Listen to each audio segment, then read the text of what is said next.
Welcome back. My name is Onion Yabor with Prolific, where creativity meets reality. And today we have a short talk about the nature of our emotions and what they actually mean.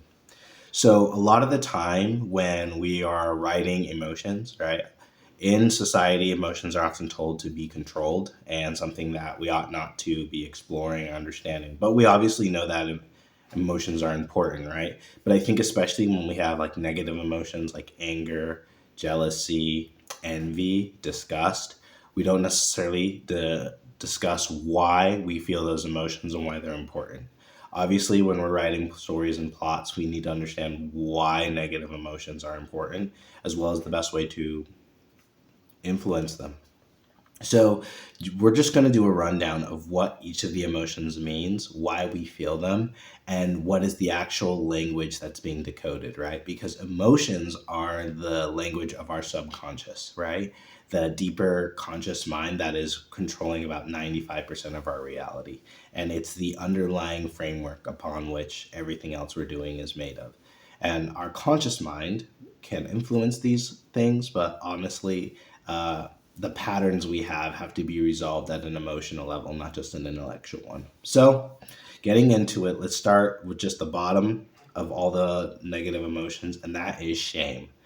Now, shame is very interesting because it's basically the foundation of all the negative emotions, right?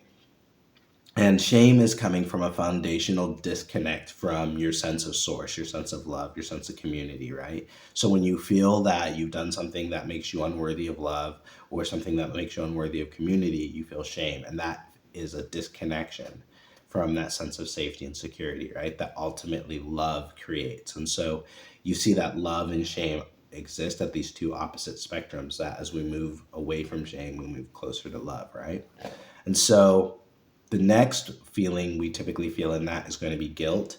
Now, guilt is a little interesting because where shame is based more in disconnection and identity, guilt is about our actions as well as a contradiction of wanting, right? So oftentimes we feel guilty because there was something we wanted or something we needed to do or something that, you know, was at a core desire, but it wasn't executed well. It didn't show up the way we wanted to.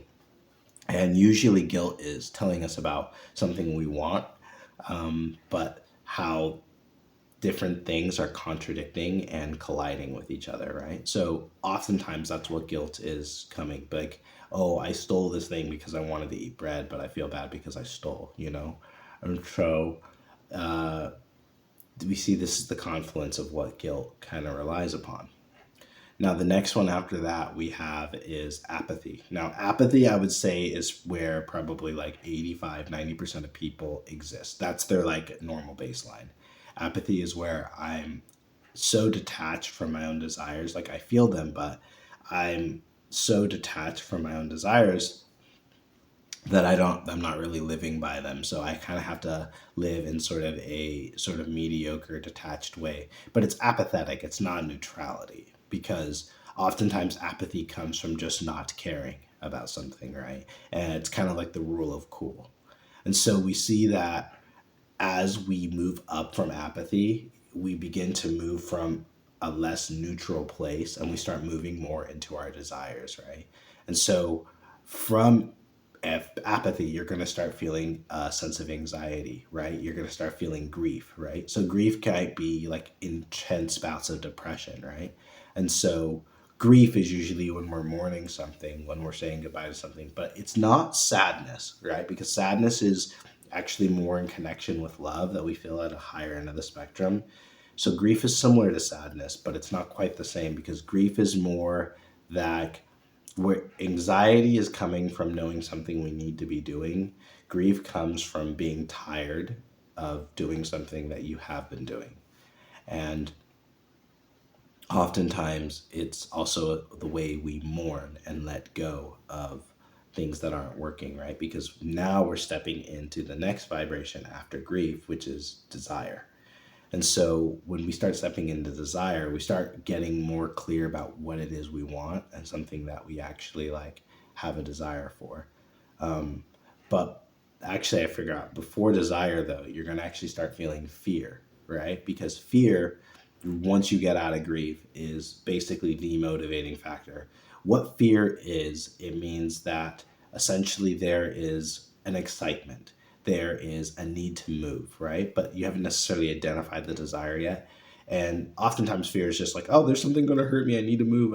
I gotta go, right? But it's this energy that compels action, right? But there's still a lot of unknowns. There's still a lot of understanding that isn't there. There's missing information, right? So oftentimes, the fear is an invitation to start getting curious and to start understanding what is the underlying thing I'm wanting, right? Now, obviously, if it's like a lion comes out, that's pretty clear. Just run for your life, right? But if we feel general fear and anxiety, say for instance in relationships or for success, this is where understanding and getting and understanding the excitement behind that fear is actually the coordinate, is the core teaching behind that. When we move past that fear, we move past desire, which is, knowing what we want. Then we start, after moving through desire, we start moving into anger, right?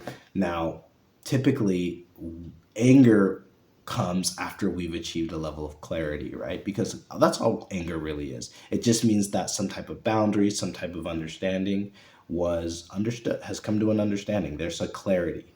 And so the clarity can be, this is what I want, this is what I'm going to do, or I don't like this boundary, and or I don't like this interaction. There's a clarity, a determination, a resolution that has come as a result of anger. This is when your energy is still in negative, but it start agitating and moving towards the higher realms, right? Because now you're starting to move the energy up, right?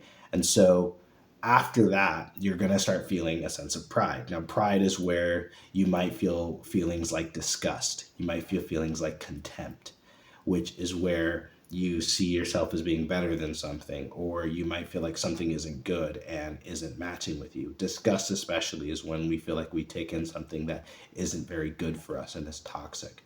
And this usually will bring clarity. These are kind of the emotions we'll start feeling a lot of when we're moving into this sort of threshold.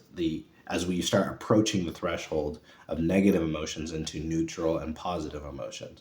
And the last negative emotion and first neutral positive emotion we're going to feel is courage. So courage is where you have all that fear, all the desire, all that clarity, but now you come to a point where you've made a decision. And a decision means that there's a level of yes, but there's also a level of no. So oftentimes your courage is going to be defined not by what you do, but why you choose not to do.